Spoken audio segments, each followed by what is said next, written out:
Oula, bonsoir les amis, j'espère que vous êtes toutes et tous bien. Coucou Roxeruki, Evici, coucou Kelisha. Oui, petit problème avec l'ordinateur, apparemment ce n'est pas grave. Encore une fois, sans Miss Lorcana, mais j'espère quand même que ça vous plaira, comme d'habitude. Qu'elle soit là ou pas, j'espère en tout cas que vous passerez un bon moment en notre compagnie, mais sans Miss. Voilà. Mais vous inquiétez pas, j'ai eu de ses nouvelles, juste elle est débordée par le pro, donc elle reviendra dès qu'elle le pourra. Mais ça n'empêche qu'on pourra faire quand même quelques lives. Encore une fois, j'ai quelques idées de chroniques, au bout d'un moment par contre non. Mais en vrai, le 7-4 nous a donné pas mal de fil à retordre et j'espère que ça vous a intéressé le 7-4 et que justement les petits points que je vais vous présenter vous intéresseront. J'espère aussi que vous avez pu découvrir le monde sous-marin d'Ursula, puisque dans tous les cas on va l'étudier aujourd'hui.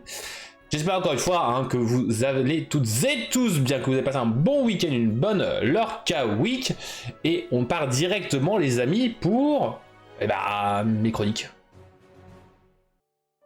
Donc les Lorca News, alors je sais plus du tout de quoi j'ai parlé la semaine dernière parce que comme je comble le vide, des fois je mets des informations par-ci par-là, mais en tout cas on va parler directement des récompenses de ligue, parce que ça je suis à 50% sûr d'en avoir parlé, mais voilà les... Alors normalement il y a plusieurs cartes, alors ça va déjà commencer à m'embêter. Alors pourquoi est-ce que ça va pas s'afficher?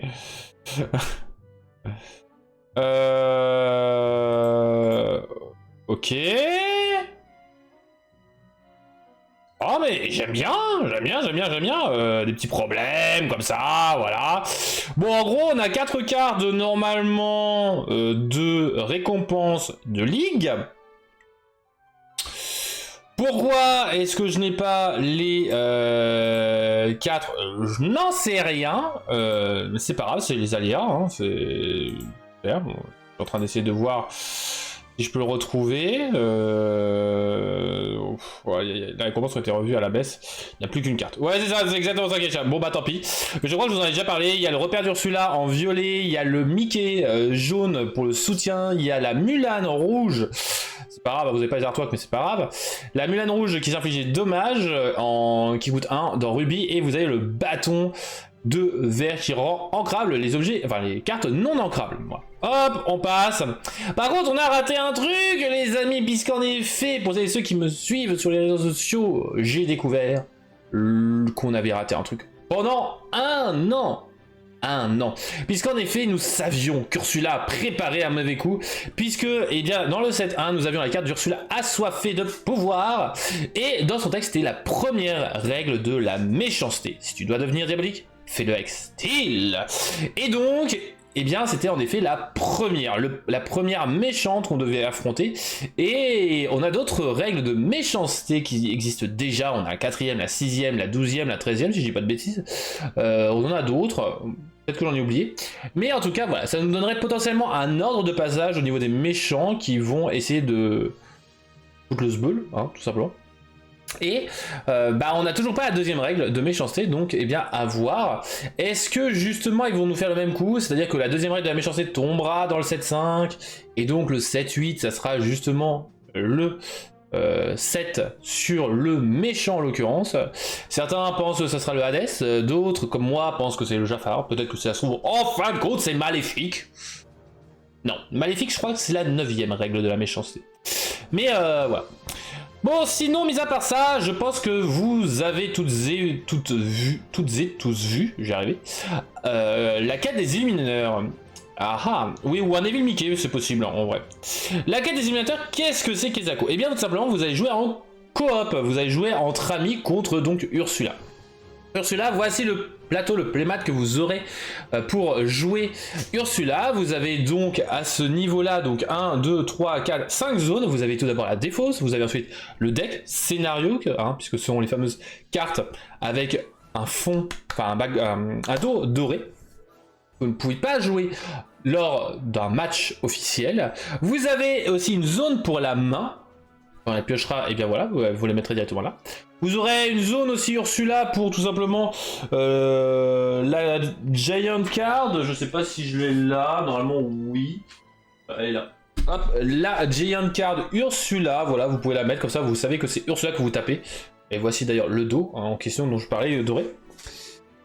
Vous allez avoir donc Inkwell, donc la réserve d'encre. Vous avez ensuite en dessous eh bien, tout un rectangle qui ne se termine pas en théorie puisque ça va être la zone de jeu d'Ursula et en dessous vous avez d'un compteur de l'or de 0 à 40. Puisqu'en effet le but d'Ursula va être d'obtenir 40 points de l'or avant que vous n'ayez 20 points de l'or chacun.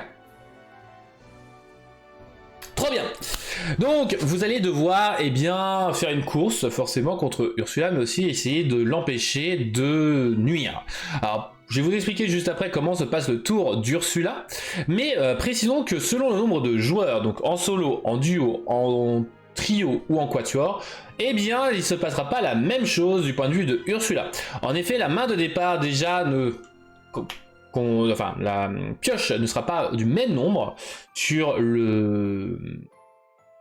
à chaque tour, voilà, j'y arrivé. Si vous jouez en solo par exemple, en mode facile, vous commencerez avec 2 cartes en main pour Ursula, tandis que si vous jouez donc à 2, 3, 4, à 4 personnes, normalement elle sera à 5 si je dis pas de bêtises.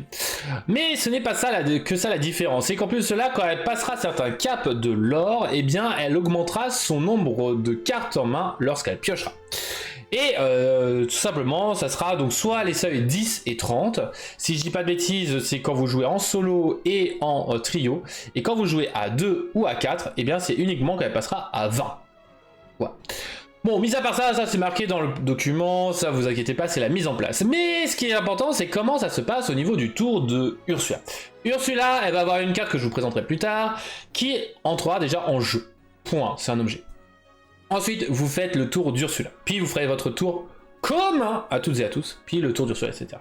Le tour d'Ursula, comment ça se passe? Vous allez redresser toutes les cartes. Puis vous allez pouvoir vérifier l'état. C'est la fameuse set phase, là où vous vérifiez s'il n'y a pas des effets qui s'enclencheraient ou pas. Puis après, vous allez, boum, les engager toutes les cartes pour partir à l'aventure, pour combattre, pour faire leurs effets.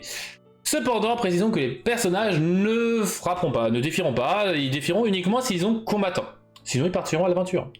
Et ça va faire mal. Puis après de cela, vous allez faire piocher la carte à Ursula et elle jouera ses cartes. Voilà. Simple, efficace. Pas dans la main que nous, mais d'une certaine façon, heureusement pour elle, ou heureusement pour nous. Je sais pas, j'ai pas testé d'ailleurs dans l'autre sens. À vous de tester. Et donc le deck d'Ursula, qu'en est-il? Qu'en est-il? Nous avons déjà des cartes Vanilla. Nous avons des cartes Vanilla qui vont donner 1 de l'or, mais qui vont être un peu pénibles, comme les filles du roi Triton, ou encore le Chapelier Fou. Alors attention, hop, spoiler alert, bien évidemment, j'ai oublié de le préciser. Pour ceux qui veulent eh bien, le découvrir en affrontant Ursula. Vous allez avoir aussi des Vanilla qui quêteront à 2, donc comme Magica des Spells, donc j'ai encore Mystique, voilà, j'enchaîne le nom, ou Capitaine Crochet. Chaque carte va avoir une petite histoire, et ça c'est cool, j'aime beaucoup le fait que y ait cette petite histoire vraiment sympathique sur justement comment est-ce qu'elle a pu corrompre eh bien, le personnage en question. Et vous allez avoir Jafar. Jafar qui est le plus pénible parce qu'il a quand même 9 de force, 9 de volonté, et il part à l'aventure à 3. En plus de cela, vous avez une nouvelle classification ensorcelée qui rentre en jeu. Mais en vrai, très bonne synergie justement. Donc en plus de cela, c'est lui qui est le maître, on va dire, du deck, puisque en plus de cela, c'est lui qui a été le plus difficile à ensorceler, mais comme dit Ursula justement sur la carte. C'est pour ça que je pense que Jafar a de bons potentiels sur, eh bien, ces deux potentiellement une vengeance à prendre sur Ursula. Vous allez avoir donc des remparts aussi, parce que tant qu'à faire, autant protéger vos créatures. Prince Eric, forcément, ils vont entrer engagés, en plus de cela, ils sont obligatoires. Flotsam, qui quête à 2, ou encore Hercule. Hercule a une spécificité, c'est qu'en plus de cela, vous allez pouvoir choisir de payer du lore jusqu'à 3 de l'or en tout pour bannir Hercule. Donc c'est pratique, au moins ça permet de dégager Hercule rapidement, efficacement, et éviter qu'il parte à l'aventure. Mais vous avez aussi des insaisissables. Et là ça devient plus pénible, parce que si vous avez des remparts et des insaisissables, ça devient compliqué. Vous avez en l'occurrence Anna et AA. Bon, AA est juste un peu pénible, voilà. Il est anecdotique, on va pas se mentir. Mais vous avez surtout Anna. Anna qui quête à 2 et 6 de volonté. Pas mal, hein. Franchement pas mal. Et vous avez des dingueries, des dingues. Vous avez Jetsam qui, lorsque vous jouez, vous infligez un dommage à chaque personnage adverse. Vous allez avoir Gaston, lorsque vous jouez, vous infligez 4 de dommages au personnage avec le plus faible coût de chez adversaire. Ou encore le requin, que nous n'avons même pas encore dans l'orcanin, tout simplement. Qui, lorsque vous jouez, vous infligez 2 de dommages à chaque personnage ayant des jetons dommages dessus. L'adversaire. Donc en vrai ce sont de bonnes créatures si vous voulez jouer. Maintenant on ne pourra pas les jouer, mais j'espère qu'un jour on pourra. Nous avons aussi Bruno qui lorsque vous jouez vous allez meule les decks de chaque joueur, meule de 3. C'est énorme quand même, hein, perdre 3 cartes depuis le deck. Le Tamatoa qui va faire que vous allez choisir un de vos objets ou lieux de toute la partie sur les différents joueurs et uniquement un, donc si vous jouez à 2 il n'y aura qu'un seul lieu, pas 2, qui va être banni. Donc c'est assez fort, à pas se mentir, mais vous avez aussi la mini, la première et la meilleure des Glimmers, ce qu'elle a ensorcelé. Lorsque vous jouez ce personnage, chaque adversaire perd 2 de l'or. Et perdre du lore c'est énorme, comme vous le verrez juste après. Vous avez aussi les cartes actions, vous avez les tentacules qui infligent un dommage à chaque personnage adverse qui a un jeton de dommage et vous posez cette carte dans votre réserve d'angle face cachée. Vous allez aussi avoir Choppy Waters, infliger 2 dommages au personnage ayant le plus haut coût chez l'adversaire en jeu, ou encore le Crashing Rave, infliger 2 dommages à chaque personnage adverse, hein. Franchement assez violent. La Shout qui permet que chaque adversaire choisit et bannit un de leurs personnages. Vous avez le Riptide, bannir tous les personnages adverses, objets et lieux dont le coût est de 2 ou moins. Très forte comme carte. Et Tsunami. Bannissez tous les personnages adversaires. C'est comme Soyez Prête mais en pire. Elle coûte aussi cher, hein, elle coûte 7. Clairement. En plus de cela, justement, petit clin d'œil, c'est que là vous avez justement un petit chameau. Je dis pas de bêtises, ou dromadaire, je sais jamais, qui fait clin d'œil à Jafar, là encore. Donc ça pourrait être pas mal. Justement, c'est toutes les histoires potentiellement, ça je me suis pas forcément intéressé, sur comment est-ce qu'elle a corrompu, comment est-ce qu'elle a rencontré les différents personnages. Donc ça peut être rigolo de refaire toute l'histoire. Vous avez aussi le Untangling Magic qui va permettre à chaque adversaire, donc vous, de défausser une carte, puis la placer dans la réserve d'angle. C'est fort, hein, on va pas se mentir. On va dire à une boss. Merci Roxy, ok. Et vous avez le Capsize. Alors, c'est une carte qu'il faut se méfier. Il faut vraiment se méfier de Capsize, puisque si vous avez 6 d'encre ou moins, vous allez placer les 3 cartes du dessus de votre deck dans votre réserve d'encre.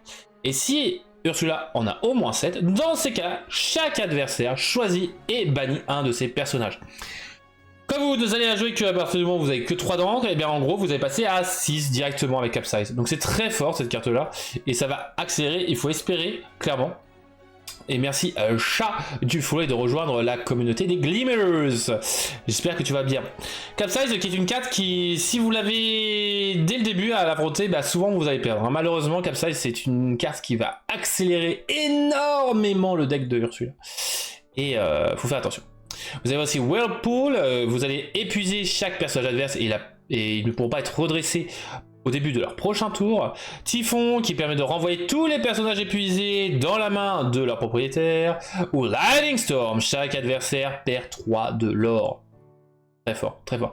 Et le lore, bien évidemment, comme c'est une course au lore, forcément compliqué d'en perdre, mais vous allez voir que vous allez en avoir besoin du lore. Vous allez avoir une collection d'objets, vous allez avoir le trident volé que vous allez être obligé de mettre directement sur le terrain au début de la partie, qui coûte 0, au lieu des cartes qui coûtent 0. En l'engageant, gagnez 1 de l'or. Vous allez avoir le contrat d'Ursula qui est très pénible, 0 ancrable, les joueurs ne pourront pas utiliser des capacités de champ de bataille, on verra justement tout à l'heure. Oui, Chat, tout à fait. Justement, c'est pour ça que je mets spoiler alerte, pour ceux qui sont qui veulent pas se faire spoil. Au début de votre tour, vous allez pouvoir bannir cet objet pour gagner... Enfin, vous allez bannir cet objet pour que Ursula gagne 3 de l'or. Vous allez avoir la couronne ancrable, l'engager, piocher une carte très forte. Mais vous avez aussi une carte qui vous aidera, qui est Fortunate Hit, qui dit que les adversaires d'Ursula, donc vous allez vous-même choisir un de ces objets et le bannir. Et ça, c'est une carte très forte. Et ça, faut espérer l'avoir très rapidement pour péter le trident. Justement, hein, c'est l'objet par excellence qui va faire péter, ou le contrat. Si vraiment vous avez un contrat, c'est encore mieux. Mais en vrai, Fortunate Hit, très bonne carte à avoir assez tôt. Malheureusement, vous ne pouvez pas choisir quand est-ce que vous allez l'avoir. Et le champ de bataille, donc qu'est-ce que c'est? Qu'est-ce que c'est? Eh bien, ce sont des cartes. Donc par exemple, vous avez une counter qui va être le niveau facile. Qu'est-ce que c'est que ces cartes-là? Vous allez avoir à gauche une colonne donc qui va représenter eh bien, une règle. Donc par exemple, pour le mode facile, eh bien, il n'y aura pas de carte supplémentaire à faire piocher à notre chère Ursula. Mais à droite, vous allez avoir des capacités de champ de bataille. Vous allez donc pouvoir, lors d'un même tour, décider qui fera le premier, pourra faire le premier effet, qui pourra faire le deuxième, qui pourra faire le troisième. En l'occurrence, ici, vous allez pouvoir soigner de 2. Non, elles sont en français, Roxy. Elles sont en français. Et coucou Syndrome, j'espère que tu vas bien. Donc, vous allez soigner de 2 un personnage de votre choix, chez vous ou chez l'adversaire. Ou chez Ursula. C'est ça que je veux dire. En perdant 2 de l'or, vous allez eh bien, redresser ou épuiser un personnage de votre choix. Et en payant 3 de l'or, vous allez choisir un joueur et il pioche 2 cartes. Donc comment ça se passe au niveau de ces effets-là? C'est par exemple si eh bien, je joue par exemple avec Miss Lorcana. Pendant notre tour, moi je pourrais faire l'effet de payer 1 de l'or pour soigner le 2, mais Miss ne pourra pas. Et je ne pourrai pas le faire une deuxième fois. Mais au tour suivant, je pourrais le faire, ou Miss pourra le faire. Par contre, si je fais donc le premier effet, Miss ou moi pourront faire aussi le deuxième effet et ou le troisième effet. Voilà. 3 effets de champ de bataille, vous pourrez en gros faire chacun une fois et uniquement une fois par tour. Et le nouveau Kain, j'espère que tu vas bien. Donc ça, il faut vraiment s'ancrer dans la tête, c'est vraiment ce qui va vous permettre de vous aider à battre Ursula. Nous, notre partie avec Pandala, on a un peu galéré, surtout qu'on avait mal compris un peu la carte. Et le problème étant que sans ces capacités-là, selon comment le deck sort, eh bien vous allez être potentiellement dans la panade. On va pas se mentir, ces capacités sont très fortes, vous allez voir, puisque pour le niveau normal, vous allez choisir un personnage et il gagnera plus de force durant ce tour, en payant juste 1 de l'or. Vous allez aussi pour 2 de l'or choisir un personnage pour gagner résistance 1 jusqu'au début de votre prochain tour, c'est très fort.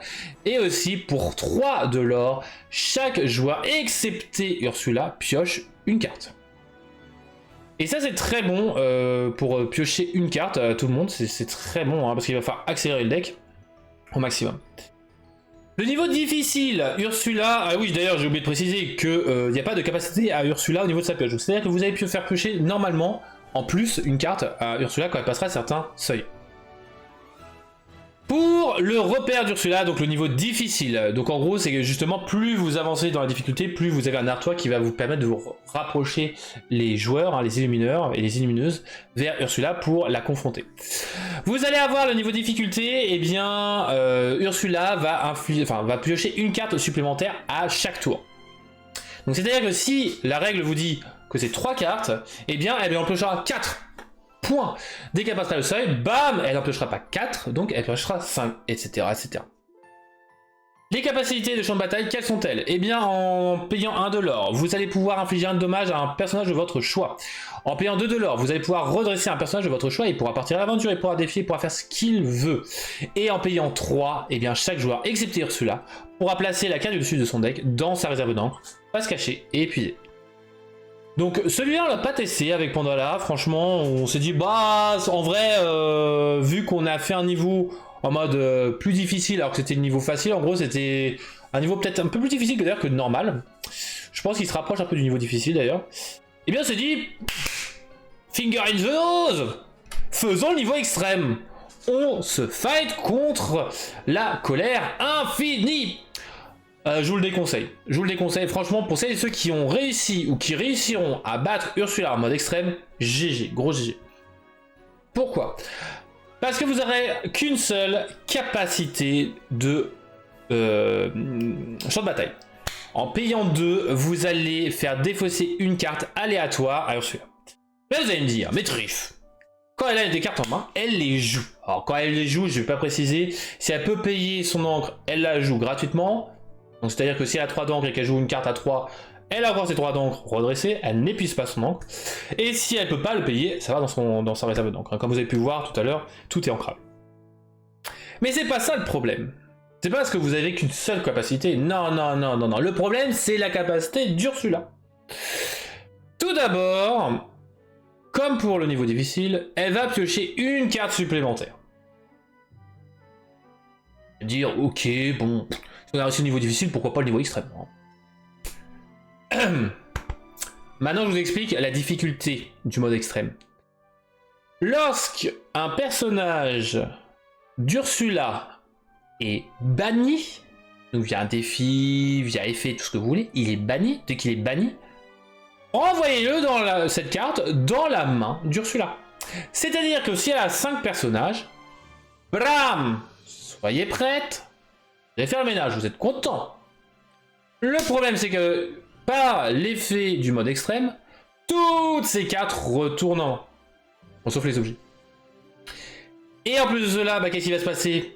Elle a ses cartes en main, mais elle va piocher, et ce qui fait que si elle en avait 4, et qu'elle devait en piocher 4 cartes, 4 cartes sur le terrain, et qu'elle piochera 4 au prochain tour, eh bien vous allez renvoyer donc les 4 créatures en main, et elle va piocher 4, donc vous allez devoir en combattre pas 4, mais 8. Le niveau excessif. Niveau excessif.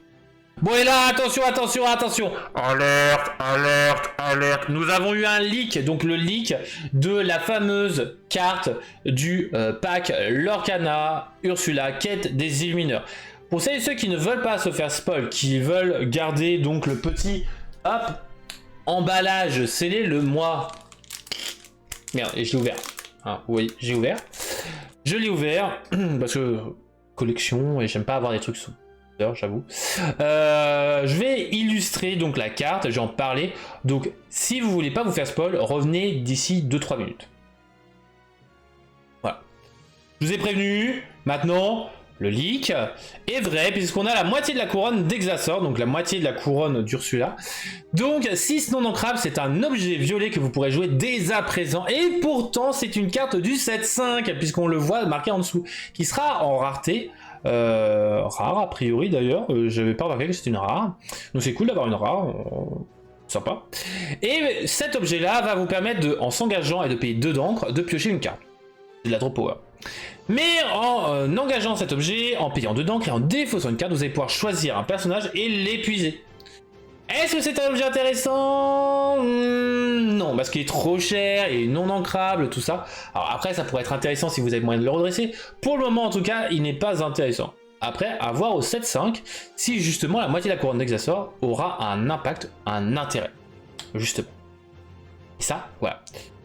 Et voilà pour la fin du Lorca News. Voilà, on aura passé à peu près 20 minutes. C'est cool, on va faire un petit Lorcana, mais c'est pas grave. Et on part donc pour le quiz. Avec une caméra qui frémit. Le Lorca Quiz, le Lorca Quiz, le Lorca Quiz, le voici, le voilà. J'espère que vous êtes toutes et tous prêts pour Lorcana et son Lorca Quiz. Lorca Quiz, je vous rappelle, différents types de questions avec justement la possibilité d'interagir, de réfléchir un peu plus sur les cartes et de redécouvrir potentiellement des cartes. Tout d'abord, un petit dessin, un petit graphique qui va, enfin, en gros, une carte dont l'artwork a été un peu transformée, un peu gravurée, elle est maintenant représentée en mode gravure, et la voici, quelle est-elle? C'est une carte donc qui est 3 non ancrable, hein. Voilà, je l'ai laissé, clairement le coup, donc c'est du 3 non ancrable. Est-ce que quelqu'un aura une idée? Alors Roxaroki et Vixi qui a déjà donné une réponse, incroyable. Kelisha qui donne la même réponse, incroyable. Et les autres, est-ce que vous avez une idée? Est-ce que cette carte vous rappelle quelque chose? Ah ah! Tic tac, tic tac, tic tac. Bon, allez, on laisse pas le suspense plus longtemps, puisqu'il y aura en effet Roxaroki, Vixi et Kelisha vont avoir trouvé, et Sauron Lorcana dit tout pareil. C'est en effet projectile de fortune, cette action qui était dans le set 2. Choisissez l'un de vos objets, bannissez-le pour infliger 5 de dommages à un personnage au choix. Une action qui peut être intéressante dans le deck objet, que j'hésite à le mettre d'ailleurs dans mon deck objet. Mais en vrai, carte assez anecdotique pour le coup, parce qu'elle est non ancrable et elle coûte 3. On en avait déjà parlé. Il y a de ça à peu près 6 mois déjà. Waouh, ça remonte à loin, ça remonte à loin. Allez, petite citation. Quelle carte à la citation? Il est tout de même arrivé que l'une ne puisse pas payer. 3 petits points. Tout ça entre guillemets. Waouh, beaucoup trop d'informations. Il est tout de même arrivé que l'une ne puisse pas payer. 3 petits points de suspension. Point, point, point. Point, point, point, point. Oh, Roxaoki qui est on fire aujourd'hui. Cette semaine, c'est la semaine pour les bonnes réponses de Roxaoki, c'est ça? Bon, en tout cas, il y a des idées? Je me rappelle que c'était il y a 2 semaines. J'avoue l'avoir fait rire sans compassion. Ah là là, Roxaoki qui est fan de la petite sirène apparemment, et c'est en effet les Ondins ensorcelés, œuvre d'Ursula. La bonne réponse, en effet. Il y a la citation. Il est vrai que j'ai eu des plaintes, mais tout compte fait, je suis une sainte. Aïe aïe aïe, incroyable. Pour toutes les âmes en perdition.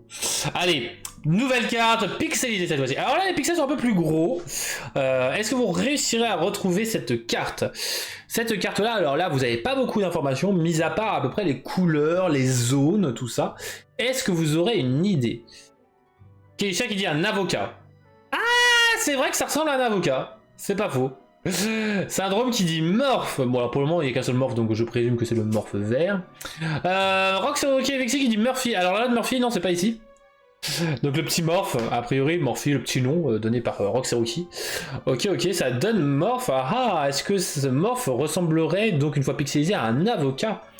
Ah. Eh bien, oui, les amis, c'était Morph, le gluant de l'espace. En effet, GG, dis donc, vous êtes fort aujourd'hui, vous êtes fort.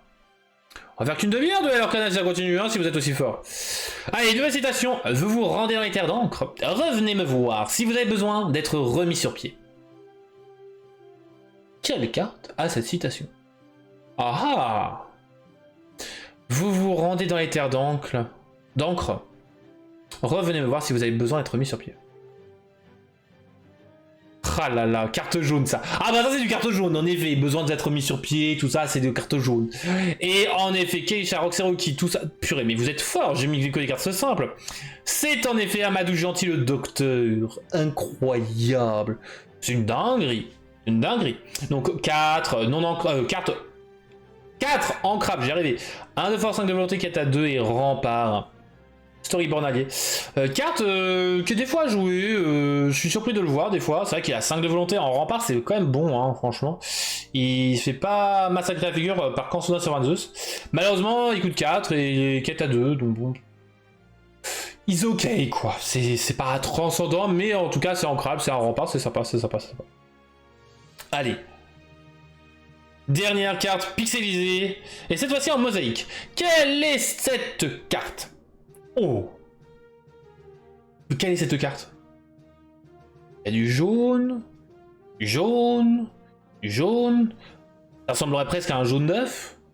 Une omelette. Oh là là. C'est syndrome qui est... Comment ça se fait que vous donnez des réponses comme ça? Keisha qui dit que les couleurs lui font penser à réponse. Résume la réponse qui est en train de peindre. Résume à celle-là. Celle dont l'artwork justement est sur le playmat. Et qui n'avait pas eu d'errata, si j'ai pas de bêtises. Non. Ça y est, j'ai fait la liste de tous les errata du set 2 pour ma collection. La lanterne des Madrigals. Oh! La bougie.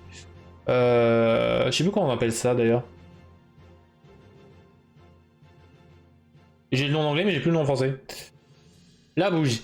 Eh bien non, en effet, Syndrome avait la bonne réponse, puisque c'était tu m'as oublié. Et on l'a oublié cette carte, hein, on l'a oublié. Bon, sauf qu'on s'apprend, on l'oublie moins. Petite action hein, qui vous permet de faire défausser 2 cartes de la main de chaque adversaire. Et c'est quand même assez fort, surtout que c'est ancrable. Dans le set 1. Et donc, dernière question. Quelle sera la carte derrière la citation suivante? 13e règle de la méchanceté. Prenez tout ce que vous voulez, mais faites-le avec le sourire. De trop jouer quand tu es fatigué, tu finis par voir flou. Ah, c'est sûr, Syndrome, que à force de trop jouer, tu vois flou et... alors, quand je vois d'avocat, c'est morph. Quand je vois une omelette, c'est tu m'as oublié. Quand je vois un chat, bah c'est un chat. Alors, quelle quelle est cette carte qui parle de la 13e règle de la méchanceté et qui, d'après ma logique, ce serait pour le set 52.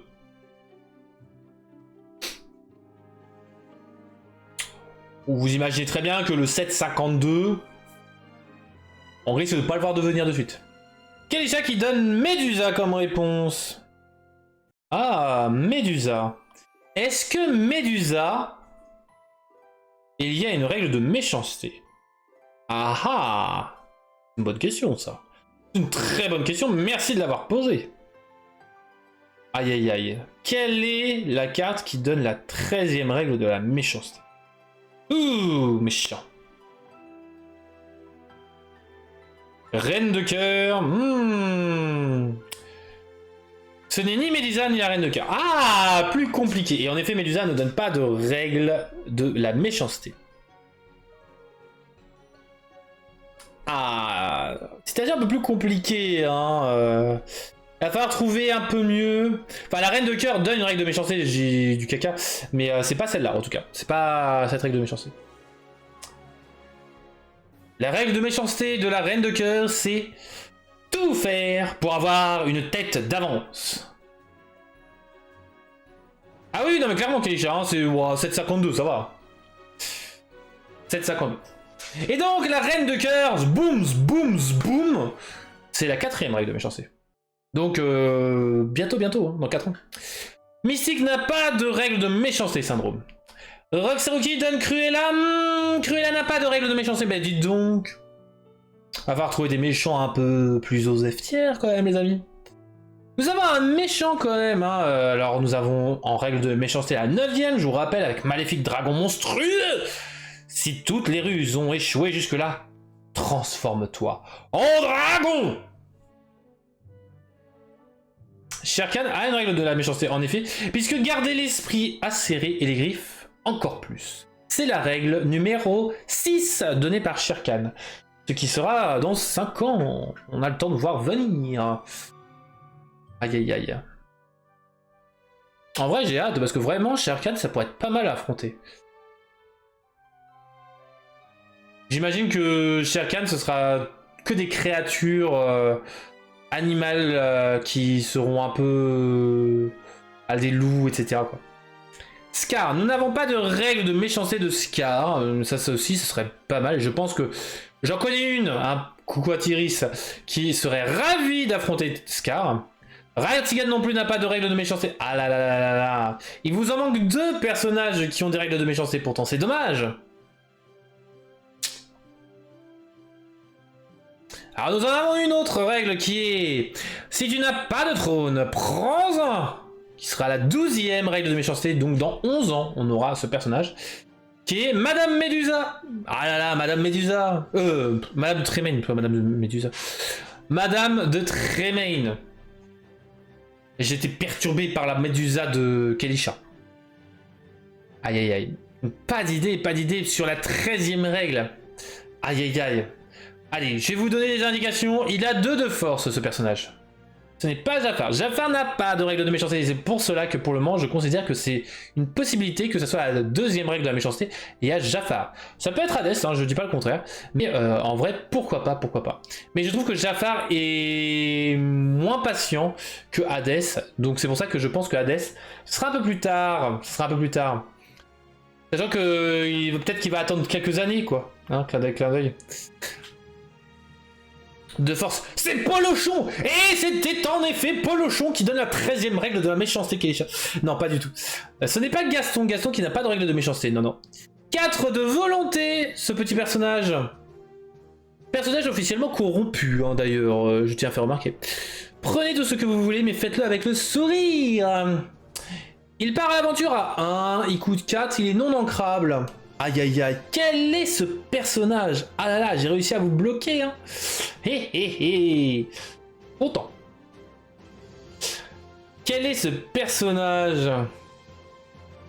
Ce n'est pas Grand Coquin. C'est une carte dessinée par Alice Pisoni du set 3. Du set 3 dessiné par Alice Pisoni, dont ce personnage-là fait partie d'une licence Disney associée, enfin que la licence Disney préféré de Connie qu'on salue. Et qui en effet la même licence que Prince Jean, mais ce n'est pas Prince Jean. Ah, Prince Jean n'a pas de règle de méchanceté. D'ailleurs, méchanté, ouais. D'ailleurs, 13ème règle de la méchanté, ouais. Je me rends compte que j'ai oublié un CE. J'ai fait ça un peu à la va-vite quand même. Hein. Ah là là là. Et en effet, Roxy, c'est le shérif de Nottingham, officiellement corrompu. Ah, vous l'aviez pas celui-là, hein. Et oui, nous avons un méchant acier qui a une règle de méchanceté. Nous en avons, que je dise pas de bêtises, 3 chez Ruby, 2 chez acier et 1 dans violet. Et toujours pas de règle de méchanceté. En jaune. C'était facile, on avait trouvé exactement Keisha. Clairement. Ni chez jaune, ni chez bleu. Bleu qui commence à avoir des idées de méchants, hein, avec... j'ai encore oublié cette chef de Raya. Mais Wang Wu... Je sais plus comment elle s'appelle. Je suis pas un expert de Raya. Donc, qui est Pico, le tout court du 7-4? Quelle est la licence? C'est Encanto. C'est le perroquet, le toucan de... Antonio Madrigal, que j'aurais pu jouer dans mon deck Madrigal tout à l'heure sur mon live, mais non. J'ai pas voulu. Mais Pico est dans Encanto, la famille Madrigal. De rien, Roxy, c'est cadeau, c'est gratuit. Voilà. D'ailleurs, pour me remercier, quelqu'un pourrait m'offrir quelques cartes avec Errata, parce que si vous avez, moi ça m'intéresse beaucoup fortement, puisque comment vous dire qu'il me manque en vert le Lucifer de Isabella Cherabol, Pen dessiné en collaboration par Cristina Churi et Mariana Moreno, ainsi que Panic Ratigan dessiné par Michaela Martin, hein, je parle que dessiné, c'est ce qui est en bas, Ray la Luciole verte de Philippe et Laurentino, Tiana de Kazé Robin, Virana dessiné par Mané Kandalian, dont le nom est entièrement noté, et Luca Pinelli. En rouge, Balou, ours épicurien de R. La Barbera et L. Gamikelle.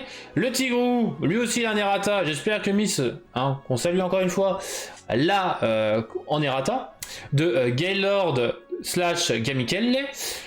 La Cruella d'Enfer, bleu, qui a aussi un errata, puisque Gus Gadget, vous avez une version avec espace, et là c'est sans espace aussi. Vous avez Duke, le de bleu, Rosa, la Barbera / Leonardo Gamikelle, Jasmine de R. La Barbera / L. Gamikelle.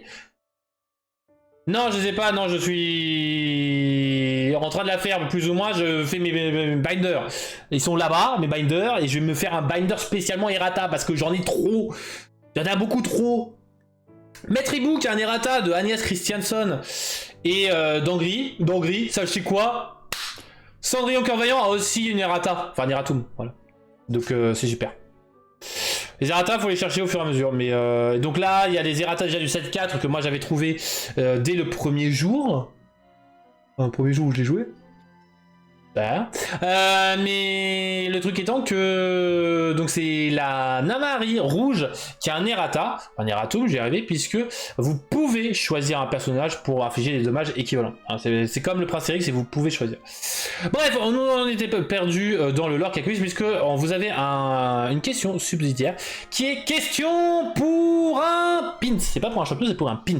Le pins, l'Orcana. Hop, bleu, celui de la ligue du 7-1. J'ai pas de conneries. Je crois que le bleu c'est le 7-1. Ou c'est 7-2. Je sais plus. Oh my god, le pins. Ah ça y est, ça se réveille. Donc, pour y répondre et tenter de gagner un pins, il va falloir tout simplement aller sur YouTube, pour ceux qui ne sont pas sur YouTube actuellement, mais que vous mettiez la réponse en dessous, en commentaire.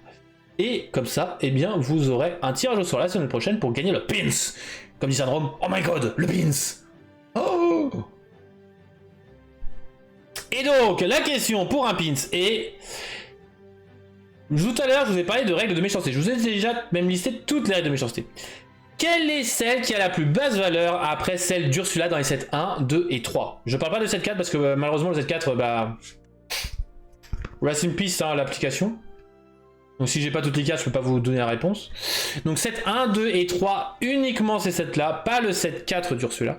Donc on sait que la règle de méchanceté numéro 1, c'est Ursula. Maintenant, il faut savoir, est-ce qu'il y a une règle 2, une règle 3, une règle 4, une règle 5, etc. Et dès que vous arriverez en faisant comme ça une règle de méchanceté, ça sera le personnage associé. J'espère que vous avez compris. Voilà, petite question un peu plus difficile, mais je me dis pourquoi pas vous faire un peu réfléchir, sachant que je vous ai donné un peu en théorie la réponse pendant le live, alors que ce n'était pas prévu. Oui, je suis un coquin. Et en tout cas les amis, ça y est, on va s'arrêter là. Bah finalement 40 minutes, on va le battre de tout et de rien, bah c'est nickel. Et donc on va s'arrêter là. Pour les prochaines fois, si ça vous intéresse là aussi, dites-le en commentaire ou dans le chat sur Twitch. J'essaierai peut-être de faire voir ma collection de cartes, de faire voir les errata, enfin il y a plein de possibilités possibles envisageables, il y a plein de trucs. Mais merci le shérif pour les 40 minutes. Exactement, Roxeroki. Donc ça vous intéresse, même une partie avec la Ursula, potentiellement. Si Miss nous rejoint, eh bien on pourra faire une partie avec Miss contre Ursula. Potentiellement au niveau normal, hein. On va faire une partie easy, hein, s'il vous plaît. Ou alors extrême, que vous voyez la difficulté du mode extrême. Voilà, si ça vous intéresse justement de voir la mécanique de comment est-ce qu'on le joue, justement, eh bien pourquoi pas. Et aussi comment est-ce qu'on perd. Voilà, ça peut être possible, ça peut être clairement possible. En tout cas, les amis, c'était Trif sans Miss. Et non, je ne serai pas au tournoi de Lille, Roxaoki. J'ai du taf. Je ne peux malheureusement pas traverser la France. J'ai pas l'argent non plus. Surtout que je dépense sans compter en ce moment. Donc voilà. Et puis voilà quoi. Mais on se verra, ne vous inquiétez pas. C'est déjà prévu dans ma tête au pire cas l'année prochaine. Mais pas de TKT Lille. Si, il y a 2 membres de la TKT, Syndrome. Il y a Tigris de la TKT, mais aussi Sibis, qui sont tous les deux de la TKT, et qui seront à Lille. Sans maillot, parce que nous n'avons pas de maillot officiel, parce que ça coûte cher et qu'on n'a pas de sponsor. Hein. Mais voilà, vous avez 2 membres de la TKT. Si vous voulez aller voir, n'hésitez pas. Toujours un plaisir de parler avec eux, d'échanger tout ça. Ce sont des membres de la TKT, donc principalement, c'est justement pour cela. Et écoutez, les amis... Si vous voulez d'ailleurs rejoindre la TKT, voilà, vu qu'il n'y a pas mis, je fais la promo, hein, n'hésitez pas à m'en parler, on discute, tout ça, et voilà, pourquoi pas avoir des membres de la TKT un peu plus de chez leur canard, hein, pourquoi pas. Voilà. En tout cas les amis, c'était Trif, tout seul, avec des règles de méchanceté. On se dit à la prochaine, mais avant, le mot de la fin. Le mot de la fin, quel sera-t-il? Le mot de la fin, ce sera... Jafar. Pour envoyer sur CVU. Tu me l'envoies par Discord, ça non, y'a pas de soucis. Tu m'envoies un message, voilà, tu me fais une petite présentation et puis c'est... Je suis coincé. Exactement, merci Roxavi. Je vous souhaite une bonne soirée, prenez soin de vous et de vos proches. Bonne Lurkawik, bye bye. Et surtout bonne chance pour Lille, j'ai failli oublier, oh maman. Bonne chance, merde à vous. Allez, des bisous.